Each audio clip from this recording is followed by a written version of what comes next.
ಶ್ರೀ ಗಣಪತಿ ಶಾರದಾ ಗುರುಭ್ಯೋ ನಮಃ. ಲೋಕ ಸಮಸ್ತ ಸುಖಿನೋ ಭವಂತು. ಶ್ರೋತೃಗಳಿಗೆ ಸ್ವಾಮಿ ದಯಾನಂದ ಸರಸ್ವತಿ ಇವರು ರಚಿಸಿರುವ ವೇದ ಭಾಷ್ಯಗಳ ಕನ್ನಡ ಭಾಷಾಂತರವನ್ನು ಆಧರಿಸಿ ಯಜುರ್ವೇದ ಮಂತ್ರಗಳ ಪರಿಚಯವನ್ನು ಮಾಡಿಕೊಳ್ಳುವ ಈ ನಮ್ಮ ಕಿರು ಪ್ರಯತ್ನಕ್ಕೆ ತಮಗೆ ಆದರದ ಸ್ವಾಗತ. ನಾವೀಗ 2ನೇ ಅಧ್ಯಾಯದ 34ನೇ ಮಂತ್ರವನ್ನು ಗಮನಿಸೋಣ. ಊಜ್ಜಂ ಎಂಬ ಈ ಮಂತ್ರದ ಋಷಿ ವಾಮದೇವ, ಜಲವೋ ದೇವತೆ, ಭುರಿಕ್ ಉಷ್ಣಿಕ್ ಛಂದಸ್ಸು, ವೃಷಭ ಸ್ವರ. ಈ ಪಿತೃಗಳನ್ನು ಅಂದರೆ ವಿದ್ವಾಂಸರನ್ನು ಯಾವ ಯಾವ ಪದಾರ್ಥಗಳಿಂದ ಸತ್ಕರಿಸಬೇಕು ಎಂಬುದನ್ನು ಈ ಮುಂದಿನ ಮಂತ್ರವು ಉಪದೇಶಿಸುತ್ತದೆ.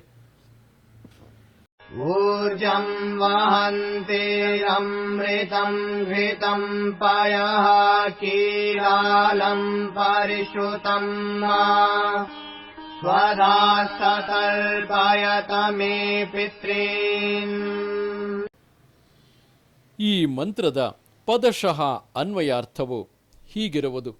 ಊರ್ಧ್ವಂ ಪ್ರಿಯವಾದ ವಿವಿಧ ರಸವನ್ನು, ವಹಂತಿಹಿ ಸುಖವನ್ನು ನೀಡುವ ಮಧುರತಮವಾದ ಜಲವನ್ನು, ಅಮೃತಂ ಸರ್ವರೋಗಹರವು ಉತ್ತಮ ರಸದಿಂದ ಕೂಡಿದುದು ಆದ ಮಿಷ್ಟ ಮುಂತಾದ ಪದಾರ್ಥವನ್ನು, ಘೃತಂ ತುಪ್ಪವನ್ನು, ಪಯಃ ಹಾಲನ್ನು, ಕೀಲಾಲಂ ಉತ್ತಮ ರೀತಿಯಿಂದ ಬೇಯಿಸಿ ಸಂಸ್ಕರಿಸಿದ ಅನ್ನವನ್ನು, ಪರಿಶ್ರುತಂ ಉತ್ತಮ ರಸದಿಂದ ಕೂಡಿ ಪರಿಪಕ್ವವಾದ ಹಣ್ಣು ಮುಂತಾದವನ್ನು ಪಿತೃಗಳಿಗೆ ಅರ್ಪಿಸಿ, ಸ್ವಧಾ ಪರರ ಧನವನ್ನು ಬಿಟ್ಟು ತಮ್ಮ ಧನವನ್ನೇ ಸೇವಿಸುವವರಾಗಿ, ಸ್ಥ ಪುತ್ರಾದಿಗಳೇ ಎಲ್ಲರೂ ಪಿತೃಗಳ ಸೇವೆಯಲ್ಲಿ ತತ್ಪರರಾಗಿ ಸತ್ಪರರಾಗಿ ಇರಿ. ಮೇ ನನ್ನ ಪಿತೃನ್ ಹಿಂದೆ ತಿಳಿಸಿದ ಪಿತೃ ವಿದ್ವಾಂಸ ಜನರನ್ನು ತರ್ಪಯತ ಸಂತೋಷಪಡಿಸಿರಿ. ಈ ಮಂತ್ರದ ಭಾವಾರ್ಥವು ಹೀಗಿರುವುದು. ಈಶ್ವರನು ಆಜ್ಞೆ ಮಾಡುತ್ತಾನೆ. ಏನೆಂದರೆ, ಮನುಷ್ಯರು ಪುತ್ರರು ಮೊದಲಾದವರೆಲ್ಲರನ್ನೂ ಕುರಿತು ಹೀಗೆ ಆದೇಶವನ್ನು ನೀಡಬೇಕು. ಅಂದರೆ ಮನುಷ್ಯರು ಅಂದರೆ ಸಾಮಾನ್ಯವಾಗಿ ತಂದೆ ತಾಯಿಗಳಾಗಲಿ ಅಥವಾ ಪೋಷಕರಾಗಲಿ, ಪುತ್ರರು ಪುತ್ರಿಯರು ಮೊದಲಾದವರೆಲ್ಲರನ್ನು ಅಂದರೆ ಯಾರೆಲ್ಲರೂ ವಿದ್ಯಾಭ್ಯಾಸಕ್ಕಾಗಿ ಹೊರಟಿರುವರು ಅವರನ್ನು ಕುರಿತು ಹೀಗೆ ಆದೇಶವನ್ನು ನೀಡಬೇಕು. ನೀವುಗಳು ವಿದ್ಯೋಪದೇಶಕರಾದ ನನ್ನ ತಾಯಿ, ತಂದೆ, ಗುರು ಮುಂತಾದ ಪಿತೃಗಳನ್ನು ಅಂದರೆ ವಿದ್ವಾಂಸರನ್ನು ಪ್ರೀತಿಯಿಂದ ಸದಾ ಸೇವಿಸಬೇಕು. ನಮ್ಮ ಇಲ್ಲಿ ತಾಯಿ ತಂದೆ ಎಂದಾಗ ಹೆತ್ತ ತಾಯಿ ತಂದೆ ಎಂದು ಅಲ್ಲ, ಆ ಗುರುಕುಲದಲ್ಲಿ ಮಕ್ಕಳಿಗೆ ವಿದ್ಯಾಭ್ಯಾಸವನ್ನು ಕೊಡುವ ಗುರು ಹಾಗೂ ಗುರುಪತ್ನಿ ಅವರನ್ನು ಕುರಿತು ಹಾಗೂ ಗುರುವನ್ನು ಕುರಿತು ಹೇಳುತ್ತಿರುವುದು. ಅವರನ್ನೇ ಪಿತೃಗಳೆಂಬ ಭಾವದಲ್ಲಿ ಮುಂತಾದ ಪಿತೃಗಳನ್ನು ಅಥವಾ ವಿದ್ವಾಂಸರನ್ನು ಪ್ರೀತಿಯಿಂದ ಸದಾ ಸೇವಿಸಬೇಕು. ನಮ್ಮ ಬಾಲ್ಯದ ಅವಸ್ಥೆಯಲ್ಲಿ ಮತ್ತು ನಮಗೆ ವಿದ್ಯೆಯನ್ನು ಹೇಳಿಕೊಡುವ ಸಮಯದಲ್ಲಿ ಅವರು ನಮ್ಮನ್ನು ನಿಮ್ಮನ್ನು ಹೇಗೆ ಪಾಲಿಸಿದರೋ ಹಾಗೆಯೇ ನಾವು ಕೂಡ ಸದಾ ಅವರನ್ನು ಸರ್ವ ಪ್ರಕಾರದಿಂದಲೂ ಸತ್ಕರಿಸಬೇಕು. ಏಕೆಂದರೆ ನಮಗೆ ಎಂದಿಗೂ ವಿದ್ಯಾ ನಾಶ ಮತ್ತು ಕೃತಜ್ಞತೆ ಎಂಬ ದೋಷಗಳು ಉಂಟಾಗಬಾರದು. ಇದು 2ನೇ ಅಧ್ಯಾಯದ 34ನೇ ಹಾಗೂ ಕೊನೆಯ ಮಂತ್ರವಾಗಿದೆ.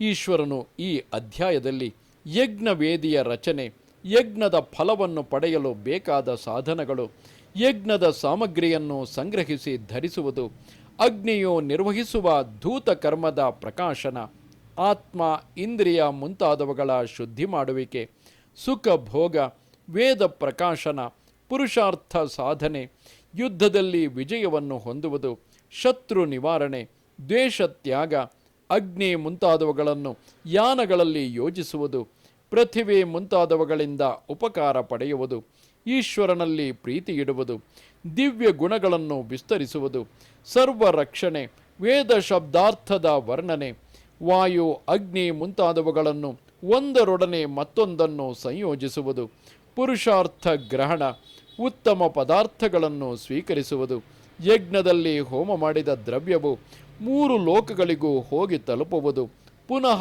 ಅಲ್ಲಿಂದ ಹಿಂದಿರುಗಿ ಬರುವುದು, ಸ್ವಯಂಭೂ ಶಬ್ದಾರ್ಥದ ವರ್ಣನೆ, ಗೃಹಸ್ಥರ ಕರ್ತವ್ಯ, ಸತ್ಯಾಚರಣೆ, ಅಗ್ನಿಯಲ್ಲಿ ಹೋಮ ಮಾಡುವುದು, ದುಷ್ಟರನ್ನು ನಿವಾರಿಸುವುದು, ಪಿತೃಗಳ ಸೇವೆ, ಈ ವಿಷಯಗಳನ್ನು ಉಪದೇಶಿಸಿದ್ದಾನೆ. ಮನುಷ್ಯರು ಅತ್ಯಂತ ಪ್ರೀತಿಯಿಂದ ಅವುಗಳನ್ನು ಆಚರಿಸಬೇಕು. ಹೀಗೆ ಮೊದಲನೆಯ ಅಧ್ಯಾಯದ ಅರ್ಥದೊಡನೆ ಈ ಎರಡನೆಯ ಅಧ್ಯಾಯದ ಅರ್ಥದ ಸಂಬಂಧವು ಇದೆ ಎಂಬುದಾಗಿ ತಿಳಿಯಬೇಕು. ಇಂತು ಶ್ರೀಮತ್ ಪರಿವ್ರಾಜಕಾಚಾರ್ಯ ಶ್ರೀಯುತ ದಯಾನಂದ ಸರಸ್ವತಿ ಸ್ವಾಮಿಗಳಿಂದ ಉತ್ತಮವಾಗಿ ರಚಿತವಾದ ಯಜುರ್ವೇದ ಭಾಷ್ಯದಲ್ಲಿ ಎರಡನೆಯ ಅಧ್ಯಾಯವು ಸಂಪೂರ್ಣವಾಯಿತು. ನಮಸ್ತೆ ಶಾರದೆ ದೇವಿ ಕಾಶ್ಮೀರ ಪುರವಾಸಿನಿ ತ್ವಾಮಹಂ ಪ್ರಾರ್ಥಯೇ ನಿತ್ಯಂ ವಿದ್ಯಾದಾನಂಚ ದೇಹಿಮೆ. ನಮಸ್ಕಾರ.